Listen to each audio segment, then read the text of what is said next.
Ever wonder how baristas can smell a cup of coffee and say things like, "I'm getting notes of jasmine, stone fruit, and a hint of chocolate"?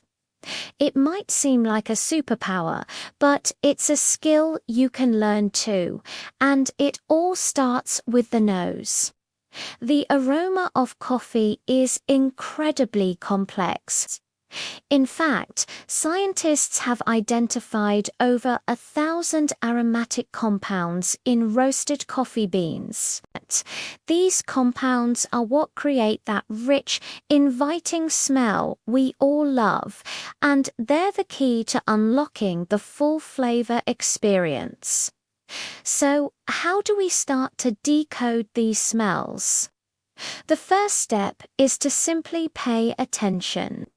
The next time you brew a cup, don't just gulp it down. Take a moment to really smell it. Let's break it down. When we talk about coffee aromas, we're not just talking about one single coffee smell. These aromas are categorized into different groups, much like a perfumer would classify scents. One of the most common tools professionals use is the coffee taster's flavor wheel. It's a colorful chart that organizes aromas from general categories, like fruity or nutty, into more specific ones, like citrus or hazelnut. Imagine you've just ground some fresh beans. The smell that hits you is the dry fragrance. These are the most volatile, delicate aromas. Inhale deeply. Do you smell flowers, like rose or honeysuckle? Or maybe it's more like fruit. Is it a berry smell or something more like a citrus fruit, like lemon or grapefruit? This is the first clue to the coffee's character. Some coffees might smell nutty, like almonds or peanuts, while others can have a spicy scent like cinnamon or clove. Now, let's add hot water. This is where the magic really happens. As the hot water hits the grounds, it releases a whole new set of aromas. This is called the wet aroma or bouquet. The character of the smell often changes dramatically. That fruity fragrance might become richer, like jam. A nutty smell might turn into a toasted, roasted nut aroma. Sometimes you'll find sweet notes, like caramel, honey, or even chocolate. Spend some time with this stage. Swirl the coffee gently in your cup or French press to release even more of these smells. Let's get practical. How can you train your nose to pick up these subtle differences? It's all about building a scent memory library in your brain. Start smelling things in your everyday life with intention. When you're at the grocery store, smell the different fruit. Notice the difference between a lemon, a lime, and an orange. Smell the spices in your kitchen cabinet. Compare the scent of cinnamon to nutmeg. Smell different kinds of flowers. The more scents you consciously register, the easier it will be to identify them in your coffee.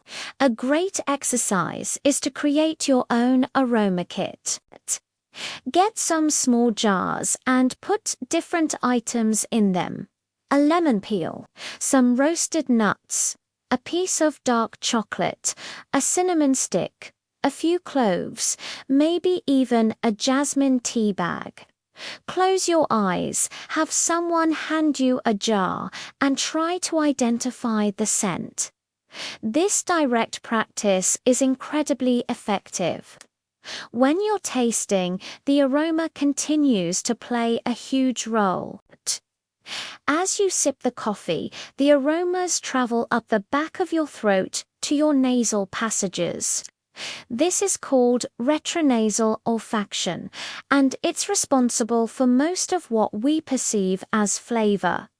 Have you ever noticed that food tastes bland when you have a cold? That's because your nose is blocked. The same principle applies to coffee. So, as you taste, think about the aromas you identified earlier. Are they still there? Have they changed?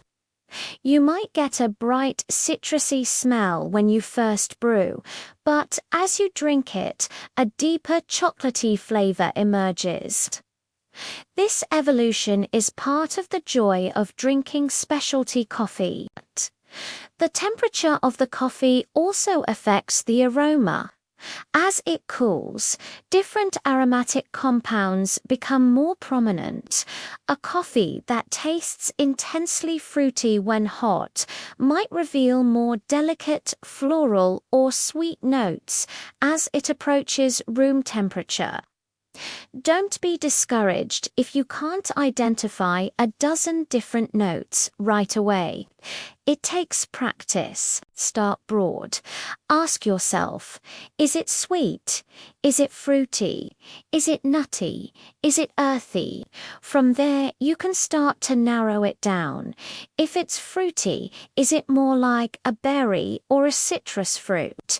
If it's nutty, is it like a raw nut or a roasted one? There are no wrong answers. Your perception is your own. The goal isn't to be right, but to simply become more aware and to enhance your enjoyment. Exploring coffee aroma is a journey, not a destination. It opens up a whole new world of appreciation for your daily cup.